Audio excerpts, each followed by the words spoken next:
semua, alhamdulillah kali ini kita dipertemukan kembali di episode pertama DPR Dakwah Podcast Ramadan bersama saya Septi Miftahur Rahman dan saya Zahira Dipal Hadi dengan tema Dialog Prestasi Mahasiswa edisi Ramadan.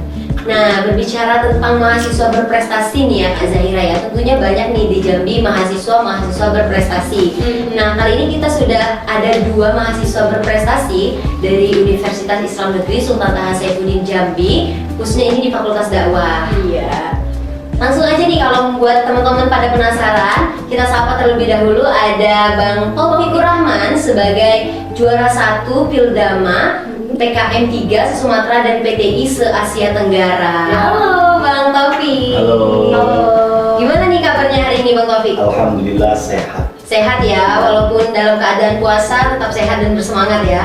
Sehat dan bersemangat. Oke, nah ini tadi gimana nih perjalanannya ke sini? Perjalanannya sampai dengan selamat walaupun dalam keadaan panas ya. Kita merasakan panas, apalagi dalam kita puasa nih, Panas begitu tapi rasanya. tetap semangat ya tapi ya. Iya. Untuk datang ke acara podcast kita pada hari ini. Apalagi podcast dakwah. Masya Allah. Benar nih ya Bang? Benar. Selanjutnya ada siapa nih Kak Zahira? Nah selanjutnya kita kehadiran tamu yang sangat luar biasa, yaitu Kak Atoyibah. Nah Kak Atoyibah ini sebagai mahasiswa berprestasi nih Kak di bidang DAI. Nah kemarin sempat menjadi juara 1 di PKM 3 se-Sumatera cabang lomba Syaril Quran. Keren banget kan Kak Septi? Iya, bener. Nah kita sapa yuk. Halo Kak Atoyibah. Hai. Halo. Nah Kak Atoyibah ini biasanya dipanggil apa Kak? Banyak panggilan saya, tetapi dari sekian banyak panggilan saya paling suka dipanggil Toyibah. Jadi kakak-kakak sekalian bisa manggil saya Toyibah. Oh Kak Atoyibah. Oke, gimana kakak kabarnya hari ini? Alhamdulillah baik, walaupun dalam keadaan berpuasa masih diberikan kesehatan sama Allah. Alhamdulillah tetap semangat Kak ya. Nah kalau untuk puasanya pada hari ini gimana Kak Toyibah? Sampai sejauh ini masih lancar dan insya Allah akan lancar sampai berbuka nanti. Amin amin ya rabbal alamin. Siap. Nah ini kan tadi udah kita perkenalan nih Iya. dua mahasiswa berprestasi dari Fakultas Dakwah. Nah boleh dong kita tanya lebih lanjut nih mengenai prestasi apa dan keseharian apa aja yang mereka lakuin Iya. di bulan puasa nih Iya, Kak Kak. Zahira. Mungkin kita bakalan fokus ke Kak Toyibah terlebih dahulu Iya, ya. Kak Toyibah. Nah gimana nih sahur pertamanya Kak Toyibah? Sudah bisa menyesuaikan atau bagaimana? Seru nggak gitu? Untuk sejauh ini karena saya masih sendiri dan masih bersama orang tua, ya sahur pertama saya masih dibangun sama orang tua saya dan ya masih dimasaki mama saya dan saya bangun sahur, gosok gigi, cuci muka dan langsung sahur. Alhamdulillah gitu. Langsung bangun tidur langsung makan ini Iya. banget ya. Nggak perlu masak lagi. Iya benar banget. Itulah kita tinggal sama orang tua ya. Iya, Berarti betul. Kak Toyibah ini masih tinggal sama orang tua. Iya. Begitu. Nah kalau kita kan yang tinggal sendiri ngekos butuh masak, butuh persiapan dan prepare sebagainya ya Kak ya. Iya, bener Kalau sama banget. orang tua kan nggak enak ya. Iya bener banget, bangun langsung makan. Iya, bener Berarti banget. pasti udah ngebayangin nih buka Iya. puasa dimasakin apa nih sama orang tua aku. Iya. gitu kan. Masya Allah. Mungkin langsung aja kita ke Bang Taufik. Iya. Biasanya kan cowok ini kan susah bangun ya. Iya bener banget. Kita langsung tanya aja ya. Gimana nih Bang Taufik? Kalau bangun sahur beda halnya dengan sama si Atoyibah ya. Kalau Iya. Atoyibah tinggal sama orang tua dan dibangun orang tua. Nah kalau saya itu tinggal di masjid, kebetulan tinggal di masjid menjadi makmum masjid. Dan di sahur saya yang bangun warga. Masya Allah, ini berarti calon-calon suami yang soleh ya Kak Septi. Pengen deh kapan-kapan kita dibangunin sama Bang Taufik. Boleh kan Bang Taufik? Boleh. Terus itu gimana tuh ceritanya kok bisa tinggal di masjid? Nah, itu awalnya masih di pondok pesantren. Waktu udah kelas 3 kami dari pondok pesantren pengen untuk berkuliah. Akhirnya saya memutuskan untuk merantau ke kota Jambi dan memutuskan untuk tinggal di masjid. Kenapa tinggal di masjid? Lebih mempermudah kita lah, apalagi kita Iya. punya kemampuan azan lah atau imam lah. Nah, di situ memutuskan untuk tinggal di masjid. Masya Allah, Seperti itu itu. harus diberdayakan ya Mas kemampuan kita. Iya betul. Jadi bisa bermanfaat juga bagi masyarakat. Iya. Oke. Itu kan tadi kegiatan sehari-hari Bang Taufik. Nah, mungkin kita bakalan tanya-tanya lebih lanjut kegiatannya di bulan puasa ini. Iya, benar banget. Kak Zahira, gimana? Kita tanya siapa dulu nih? Kayaknya kita tanya Kak Toyibah aja deh Kak. Oke, Kak Taibah ya. Kak Taibah. Ini biasanya di bulan puasa ini kan banyak tuh kegiatan-kegiatan yang positif biasanya Iya, dilakukan benar. kan. Itu biasanya Kak Taibah kegiatan apa nih yang sering dilakukan di bulan puasa? Kalau untuk bulan puasa sebelumnya saya ya biasa pulang kuliah ke rumah. Tetapi mungkin berbeda bulan puasa tahun ini karena tahun ini alhamdulillah saya disibukkan untuk mengajar ngaji. Habis itu banyak event-event yang sudah menunggu saya untuk mengikuti lomba tersebut karena banyak rekomendasi dari orang-orang yang menyuruh saya untuk ikut lomba tersebut. Jadi ya mungkin sangat berbeda sebelumnya, puasa-puasa sebelumnya. Di puasa ini saya harus lebih memikirkan di satu sisi harus berpuasa, harus berkuliah, dan harus mengikuti lomba. Masya Allah, berarti kehadirannya Kak Toibah ini sangat ditunggu ya oleh para masyarakat, para jamaah karena ingin melihat Kak Toibah tuh ceramah seperti apa ya Kak ya. Bener-bener banget. Saya aja pengen loh datang ke pengajiannya Kak Taibah, Iya. misalnya dia Yuk. lagi ceramah kan. Iya. Boleh Kak Taibah Boleh. diundang kita? Iya. Boleh ya itu. Terus juga tadi kan dibilang selain kuliah pulang ke rumah gitu kan, itu biasanya kan ada tempat-tempat favorit nih Iya di benar. bulan puasa ya. Misalnya kan ada beberapa kuliah nongkrong. Iya. Kalau sekarang kan di bulan puasa nggak bisa nongkrong nih, karena kan itu puasa. kafe. Iya benar. Kafe-kafe. Bukanya sore. Gitu Iya. kan. Itu tempat favorit Kak Ataiba di mana? Ya paling tempat favorit yang sangat saya sukai yaitu ya di rumah saya karena ya kalau sebelum-sebelumnya sebelum puasa itu kan kita makannya sama teman kan. Iya. Iya. Nah kalau untuk buka puasa sekarang ini ya sama keluarga. Jadi itu yang paling saya sukai dari puasa gitu. Ya, berarti pulang ke rumah bantu Iya. orang tua ya. Iya, betul. Bantu orang tua ya. Hitung-hitung nambah pahala juga Iya, ya. benar. nambah skill ya buat Iya. ke depannya Kak ya. Terus hal-hal yang biasa dilakuin Kak Toiba dan hal-hal yang ditunggu-tunggu nih di Iya. bulan puasa. Kayak Apa? excited banget. Iya benar. Apa tuh Kak Toiba? Sedikit cerita ya kak. Boleh. Panjang juga nggak apa-apa. Kak. Iya benar. Jadi itu saya sejak SD saya itu sering banget setiap bulan puasa itu tadarusan sama teman saya. Jadi teman saya di rumah itu alhamdulillah banyak ya kak. Jadi setiap mau tarawih kami itu saling jemputan gitu. Habis tarawih kami tadarusan, itu yang sangat saya tunggu karena feel-nya Ramadan itu terasa Iya, pas lagi terasa. tadarus Sama teman-teman. Iya betul banget, dengerin orang ngaji malam-malam itu kan jarang banget kan di Iya, bulan-bulan benar, sebelumnya benar. gitu.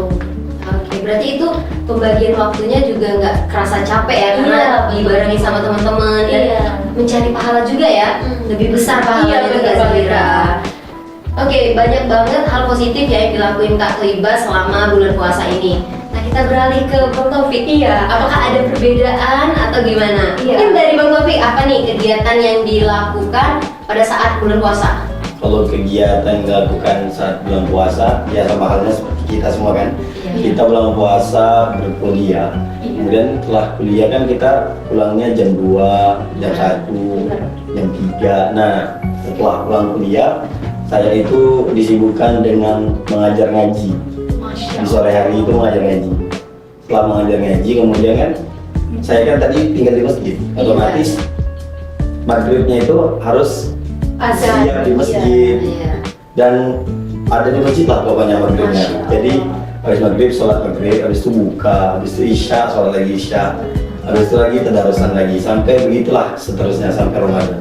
Oke. Keren ya Kak. Kak Zahira, sepertinya saya udah tahu nih tempat favoritnya Bang Taufik ini Wah, gimana? jangan-jangan di masjid ya Kak? Iya, benar kan Bang Taufik? Iya, di masjid. Masya Allah. Kak Zahira. Bener-bener suami soleh nih Kak ya. Kak Zahira mau jadi itu calonnya? Boleh, nanti saya daftarin Bang Taufik. Boleh Bang Taufik? Nanti habis Zahira Kak Seti lagi ya. Enggak, kamu aja. Oh, Saya cari yang lain aja lah. Aduh. Oke, mungkin banyak banget ya hal-hal yang positif kita bisa lakukan di bulan puasa ini iya ya. bener banget. Mungkin hal kebiasaan yang ditunggu-tunggu banget Bang Taufik di bulan puasa. Kalau hal yang ditunggu di bulan puasa itu kita sebagai dai biasanya itu banyak sekali mengisi pengajian. Sistem masjid itu meminta kita untuk mengisi pengajian, imam taraweh. Nah itu sangat hal yang ditunggu. Kenapa? Itu sebagai syiar dan sebagai pembelajaran bagi saya untuk mengembangkan kemampuan yang saya miliki. Nah seperti itu. Wah, keren banget ya ceritanya Bang Taufik. Kak. Ya benar banget. Itu tadi kan mereka kegiatan mereka di bulan puasa nih. Iya. Tadi kan juga dibilang berkuliah. Iya berkuliah. Nah, mereka berdua ini kan merupakan mahasiswa-mahasiswi Universitas Islam Negeri Sultan Tasyahudin Jambi, Iya. khususnya di Fakultas Dakwah. Nah, di prodi apa nih Bang? Mungkin dari Bang Taufik? Kalau saya di Prodi Komunikasi dan Penyiaran Islam Fakultas Dakwah semester 6. Wah, bentar lagi nih Kak berarti ya. Kita doain aja Iya, semoga lancar ya Bang Taufik ya. Mungkin dari Kak Toibah, prodi apa nih Kak? Dan saya sama dengan Bang Topik, yaitu Prodi Komunikasi Penyiaran Islam Fakultas Dakwah, dan alhamdulillah semester 4. Wah, berarti dua-duanya ini anak komunikasi dan penyiaran Islam Iya, Kak ya bener banget nih. Nah, kita tanya nih, kenapa nih tertarik masuk di Prodi Komunikasi dan Penyiaran Islam? Dari Kak Toibah terlebih dahulu. Saya tertarik untuk masuk komunikasi penyiaran Islam, ya tentunya saya melakukan bimbingan-bimbingan dengan guru saya Diman. Saya bertanya apa yang cocok prodi untuk saya gitu.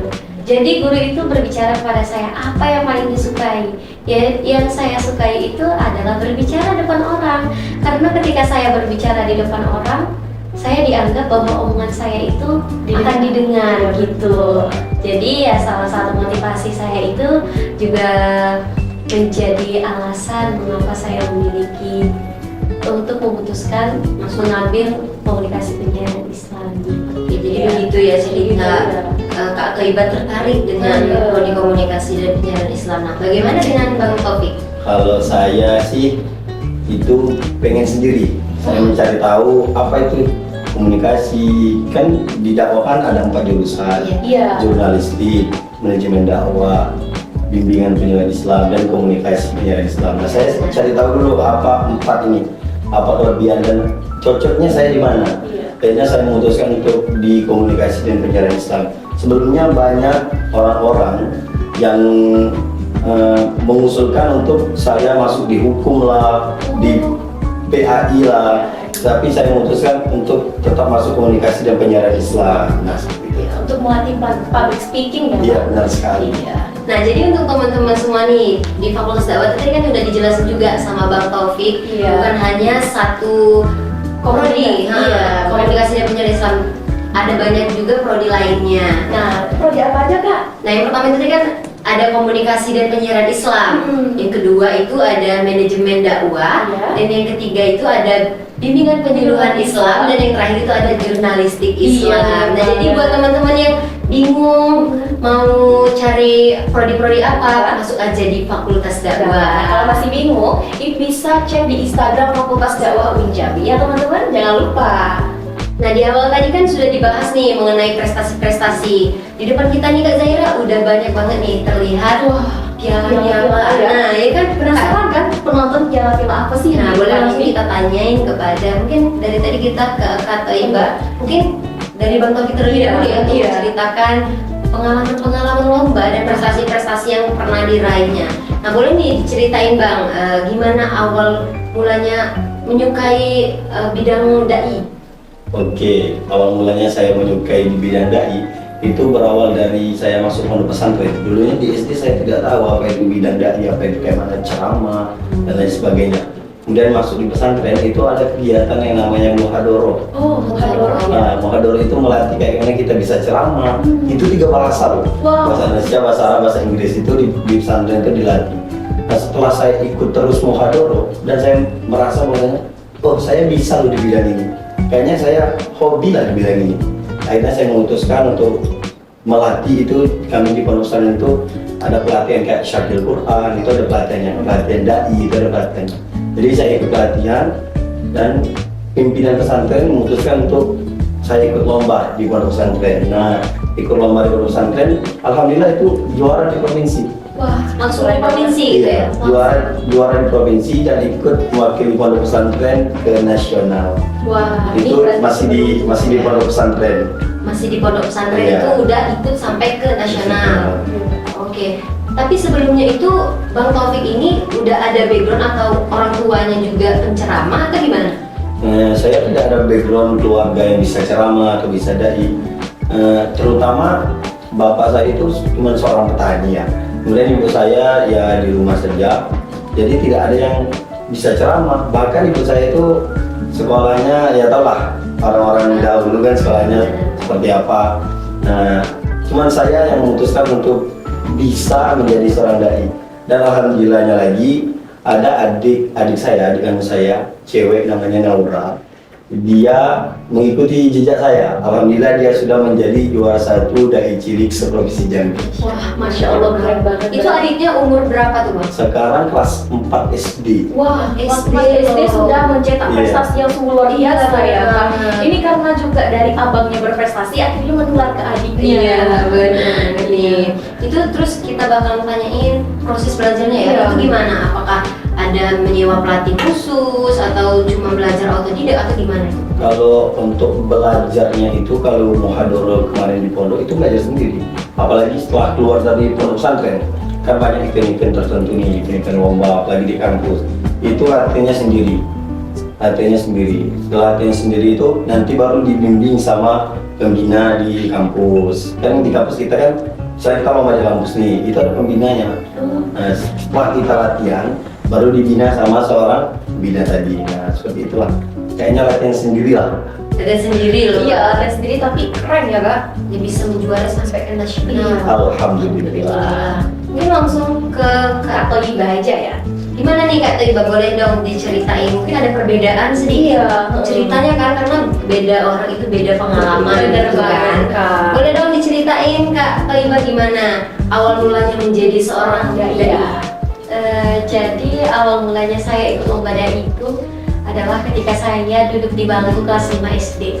Jadi saya mungkin memang orangnya adalah punya keberanian yang sangat tinggi gitu. Jadi guru saya itu menunjuk saya untuk ikut lomba dai di SD 11 untuk pertama kalinya, dan terus saya terus berusaha dan alhamdulillah saya mendapatkan juara. Habis itu saya masuk ke MTS dan mengikuti lomba dai juga di MAN. Alhamdulillah rezeki saya bisa mengikuti musabaqah syariah Quran tingkat nasional di Universitas Brawijaya, yang tentunya saat itu saya masih anak baru. Saya harus bersaing dengan kakak kelas saya yang kelas 3, kelas 2 yang sangat memiliki kemampuan lebih dari saya. Tetapi karena keseriusan saya, karena usaha saya, alhamdulillah pihak yang menyeleksi lomba tersebut memilih saya untuk menjadi perwakilan sekolah gitu. Wah, keren banget nih Kak. Ngomong-ngomong soal nasional nih, sebelum Kakak lomba ke nasional itu, Kakak belajar ceramahnya memang otodidak atau ada komunitas khusus untuk para dai gitu Kak? Kalau untuk komunitas saya tidak ada mengikuti apa-apa gitu, tetapi saya terus mencari guru siapa yang bisa untuk melatih saya, terutama guru SD saya yang sudah, mungkin karena guru SD saya itu yang menunjuk saya untuk ikut lomba ceramah sampai saya seperti saat ini ya karena jasa guru SD saya itu. Berarti tidak luput dari guru ya Kak? Ya, betul banget. Terus dari Kak Toyibah sendiri, seperti Bang Topik ini tadi kan memang nggak ada backgroundnya sama sekali. Iya. Mungkin dari Kak Toyibah Sendiri. apakah ada orang tua yang memiliki background yang sama atau bagaimana? Atau private sendiri atau otodidak gitu gimana? Ya alhamdulillah ayah saya itu adalah seorang penceramah. Biasanya ayah saya ceramah juga untuk khutbah dan lain sebagainya. Dan juga dari saya SD sampai saya bisa mengendarai motor di kelas 9 MAN, saya ditemani sama ayah saya terus setiap lomba. Jadi ayah saya itu sangat support saya gitu. Nah, dia sering menangis ketika saya juara, dan ibu saya mendoakan saya di rumah. Itu adalah hal yang sangat membuat saya terus termotivasi untuk juara, untuk menang, untuk membahagiakan kedua orang tua saya. Berarti benar-benar terharu ya Kak atas jasa kedua orang tuanya sehingga bisa mengantarkan Kak Toyibah seperti yang sekarang ini. Sampai ke tingkat nasional dan internasional tadi Iya, kita baca. keren banget Kak. Nah, ngomong-ngomong soal yang namanya idola kan, Kakak nih punya nggak sih satu penceramah favorit yang bikin Kakak, wah aku tuh pengen banget sih menjadi seorang itu gitu loh Kak? Ada nggak sih? Ya pasti ada. Pasti Karena- ada kan? Iya, karena saya dulu pertama kali untuk minat untuk ikut menjadi dai itu, saya itu menonton salah satu siaran TV yaitu Islam itu Indah, tahu ya? Tahu kan ya, sering nonton Iya, banget. betul. Salah satu penceramahnya itu Ustazah Oki Setiana Dewi. Wah, Jadi setiap ustazah itu ke Jambi, saya pernah menghadiri pengajiannya di Masjid As-Sa'adah depan Hotel BW itu. Oh, depan Hotel BW. Iya. Iya, besar. Iya, jadi menjadi suatu kebanggaan saya bisa berhadapan langsung dengan Ustazah Oki Setiana Dewi gitu. Masya Allah. Jadi saya berharap saya bisa menjadi seperti beliau dan beliau bisa menjadi contoh untuk saya. Amin, amin. Dan amin, kita selalu mendoakan semoga prosesnya Kak Thoibah ini selalu diijabah oleh Allah Subhanahu wa taala ya, teman-teman ya. Oke, nah itu tadi kan udah sampai ke nasional ya, Iya. dari regional bertahap sampai ke nasional. Itu apakah ada trik tersendiri atau trik khusus untuk penyampaian ceramah? Iya. Biasanya kan kalau kita lihat ceramah kan bosan, boring ya. Bawahnya pengen tidur aja. Iya, bener banget ya. Tapi kalau melihat mereka berdua ini kayaknya punya sih trik khusus Iya, yang makanya- jamaah itu pada ketawa hati gitu. Iya bener banget, sampai ke nasional loh. Iya. Mungkin boleh dari Bang Taufik deh. Iya. Apakah ada trik khusus? Oke, kalau nanya triknya nanti terbongkar lah sama saya. Gak apa ya. Ini kita harus berbagi. Iya bener. Trik saya kalau untuk berceramah, nanti kan tadi kan ada yang bilang ngantuk lah, boring lah, Iya. segala macam. Nah, salah satu trik saya itu saya lengkapi dengan kayak pantun, pantun kayak Boleh tuh. gitu. Kita cobain kan pantun. Iya. Dari Sama Bang Taufik. banget nih Kak. Iya. Oke, kayak pantun misalnya kan kita mengucapkan salam, contoh Assalamualaikum warahmatullahi wabarakatuh. Waalaikumsalam warahmatullahi wabarakatuh. Jamaah itu kurang fokus kalau biasanya kalau salam pertama itu jamaah kurang fokus. Iya. Iya. Suaranya nggak ada gitu Ya, kan. nampaknya jemaah kurang semangat. Gimana kalau saya kasih pantun? Boleh, boleh. Boleh kan? Boleh. Kita jadi jamaahnya. Kita Oke, jadi jadi jamaahnya. jamaah. Jadi jamaahnya. Nyai Salamah membeli bayam. Cakep. Cakepnya kurang kompak. Oke, kita kompak nih ya. Iya. Kita ulang.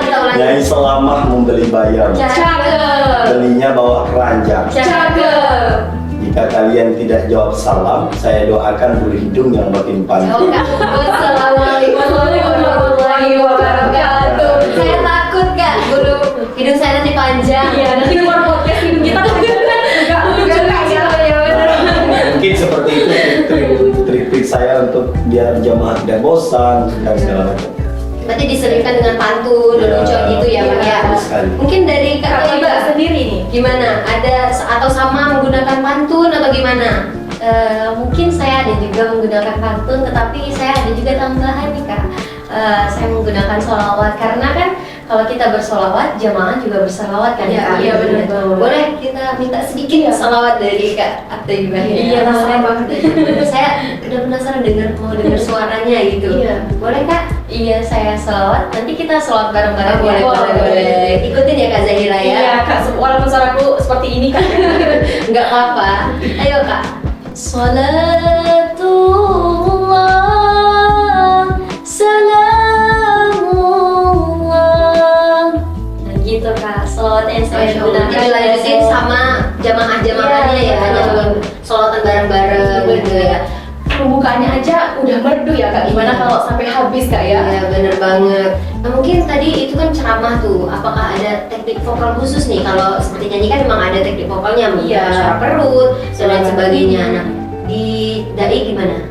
Kak Thoibah? Mungkin sama juga Kak dengan nyanyi. Kita itu harus memiliki suara yang bisa dikatakan bulat. Karena kalau kita bisa memainkan intonasi nada dan jamaah yang mendengarkan kita itu tidak bosan kan. Tapi kalau Iya. kita flat aja dan mereka bakal bosan. Ngantuk ya? Bakal Iya. tidur.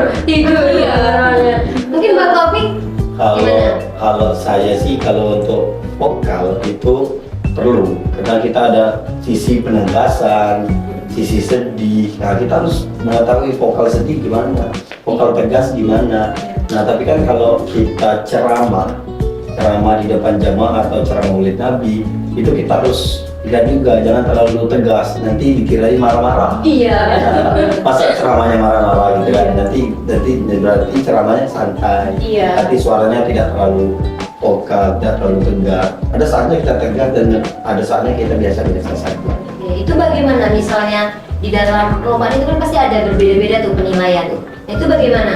Apakah ada perbedaan misalnya pas menampil di masyarakat seperti ini, pas di perlombaan seperti ini, gimana? Oh tentunya beda. Kalau di masyarakat kita tampil di masyarakat, kita melihat audiens.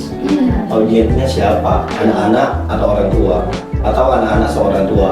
Atau orang tua baik? Atau ibu-ibu baik? Iya, atau datu-datu aja. Nah, misalnya ibu-ibu berarti materinya tentang wanita soleha, istri soleha, dan seperti itu. Misalnya bapak berarti suami yang soleh. Iya. Nah, seperti itu. Kalau anak-anak berarti anak yang soleh. Iya. Contohnya seperti itu, contoh kecilnya saja. Iya. Tapi kalau lomba, kita kan lomba kan ada sesuai tema. Iya, benar. Nah, sesuai tema. Jadi kita ditentukan tema dan kita menyiapkan tema tersebut. Nah, disitulah sisi poin dari perlombaan. Sejauh mana si pesertanya menyiapkan lomba, menyiapkan materi sebagus mana dengan peserta lain. Kan materinya satu nih sama. Iya. Misalnya si Atoiba ikut juga. Iya. Nah, kami musuhan. Aduh, ngeri ya. Temanya sama nih. Nah, bagaimana Atoiba menyiapkan tema yang sama? Apakah berbeda? Siapa yang lebih bagus temanya? Seperti itu kalau lomba. Nah, ngomong-ngomong masalah tema nih, Iya. gimana inspirasi mendapatkan tema untuk menjadi naskah penceramah itu? Iya. Kalau saya sih untuk menulis tema biasanya itu kita tuh muncul sendiri. Apalagi kalau untuk ketawa-ketawa, untuk bikin jamaah ketawa itu biasanya kalau trik saya untuk muncul naskah sendiri itu sebelum tidur loh. Wah, Sebelum tidur ya. Sebelum tidur kan biasanya kita senggak melamun dulu, Iya, tidur, menghayal. bahkan mikir kemana-mana besok lauknya apa ya gitu kan. Iya, besokannya. Iya, Nah, benar. di situ kalau saya mikir ini cocok nih untuk masukkan ke materi ceramah, ini cocok nih untuk masukkan ke materi lomba. Kalau saya kayak gitu. Berarti setiap dapat inspirasi pas mau tidur langsung dicatat ya, Bang? Iya. boleh nggak Kak kita langsung dengerin Iya. sedikit ceramah Bang Taufik? Iya. Boleh Bang? Oke, contoh. Boleh ya. Contoh, misalnya. Coba kita lihat di Indonesia masih banyak anak-anak muda yang putus sekolah terus menganggur, hidupnya tidak teratur, rambutnya tidak pernah dicukur, cita-citanya ingin jadi gubernur tapi hobinya tidur mendengkur di atas kasur. Wah. Lanjut. Bukannya jadi gubernur, malah jadi penganggur yang hidupnya jatuh tersungkur dari dunia sampai ke alam kubur. Keren banget ya, Bang. Kalau dilihat memang wajar banget Bang Taufik ini untuk bersaing di tingkat nasional. Nasional, bener banget. Nah ini kembali lagi ke Kak Toiba. Gimana nih Kak Toiba? Apakah ada trik-trik khusus? Khusus yang bikin jamaah tuh wow. Ini loh Kak Toiba gitu loh. Iya. Ya selain tadi pantun, lagu dan lain sebagainya juga lelucon-lelucon itu sangat penting dalam menyampaikan teks ceramah. Nah, untuk pembuatan teks ceramah tersebut, saya itu membutuhkan suasana yang hening. Biasanya itu saya membuat teksnya itu di malam hari, gitu. Sama ya dengan Bang Topik, Iya. cuma bedanya Bang Topik ini pas waktu mau tidur. Iya. Kalau Kak Toiba memang tunggu suasana hening gitu. Damai, biar Iya tenang. benar. Boleh kita dengerin ya? Iya. Toiba ceramah sedikit saja. Iya. Boleh Kak Toiba. Puji syukur kita panjatkan kepada Allah Subhanahu wa Ta'ala dengan mengucapkan Alhamdulillah. Apapun nikmat yang kakak-kakak miliki saat ini, walaupun punya rumah tingkat 5, punya motor made in China, kemana-mana naik mobil mewah, punya kebun luas terbentang tak terhingga, dan bahkan punya istri pun tak cukup 3. Betul Bang? Betul. Mas kalau yang 3 Bang Taufik 1, 2, 3. Itu juga Bang Taufik. Setuju. Katanya nggak setuju ya? Ya Allah, berarti luar biasa banget ya mahasiswa-mahasiswa Fakultas Dakwah. Iya benar banget. Memiliki bidang prestasi, public speaking sampai ke tingkat nasional. Nah mungkin nih ada kesan-pesan terakhir untuk teman-teman di rumah yang melihat podcast kita pada hari ini, boleh disampaikan oleh Kak Toiba terlebih dahulu. Jadi teman-teman, saya termotivasi sampai saat ini karena ada dari omongan orang lain. Jadi pesan saya, balas dendam terbaik itu adalah dengan prestasi. Saya bisa begini karena dari omongan orang lain gitu. Oke, itu tadi Dari Kak Toiba. Mungkin dari Bang Taufikur Rahman. Kalau saya kayaknya kasih pantun aja boleh nggak? Boleh. Pasti teman-teman di rumah nih pada pengen banget ini pantun Bang Taufik. Oke, saya kasih pantun ya. Oke. Siang hari ada burung merpati. Cakep. Burung merpati berseri-seri. Cakep. Jika teman-teman ingin masuk di UIN Suta Jambi, Cakep. jangan lupa bergabung bersama dakwah ini. Keren banget. Nanti teman-teman pada pengen masuk fakultas dakwah nih kak abis ini. Ya, nanti minta ajarin pantun sama Bang Taufik. Iya. Boleh. Nah mungkin itu tadi ya bincang-bincang kita kepada para narasumber. Kak Zaira, sebenarnya kita sudah berada di penghujung acara kita bincang-bincang bersama mahasiswa berprestasi Universitas Islam Negeri Sultan Taha Saifuddin Jambi. Nah, kami ucapkan terima kasih banyak kepada Kak Thaibah dan Bang Taufikur Rahman yang sudah menyempatkan hadir pada acara podcast kita pada hari ini. Semoga kami doakan semoga sukses selalu buat Kak Thaibah dan Bang Taufikur Rahman. Mungkin kita berdua pamit undur diri. Bersama saya Septi Miftahur Rahman Dan saya Zahira Jifa Hadi. Sampai jumpa di podcast kita selanjutnya. Wassalamualaikum warahmatullahi wabarakatuh.